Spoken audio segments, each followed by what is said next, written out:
Ngayon ay at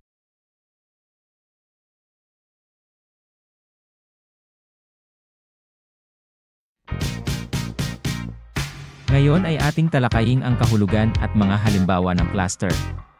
Sa linguistika, ang cluster ay ang dalawa o higit pang magkakatabing katinig sa loob ng isang salita. Katulad ito sa kambal-katinig sa Tagalog, mula sa mga salitang kambal o dalawa at katinig. Subalit tanging yung dalawang magkatabing katinig sa isang pantig o silabo lamang ang ikino-consider na ganito, sa Tagalog. Halimbawa ng cluster sa unahan. Kwarto.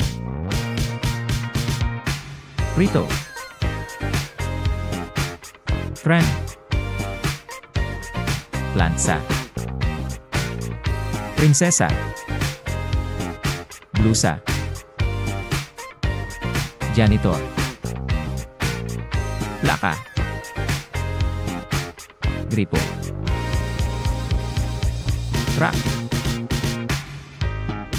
Halimbawa ng cluster sa gitna. Eroplano. Kutsilyo.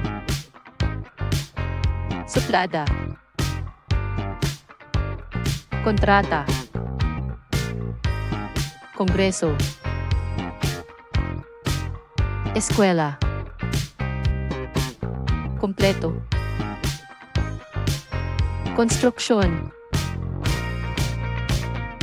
Kontrabida. Libro. Halimbawa ng cluster sa hulihan. NARS. Flashlight. Card. Cutex. Record.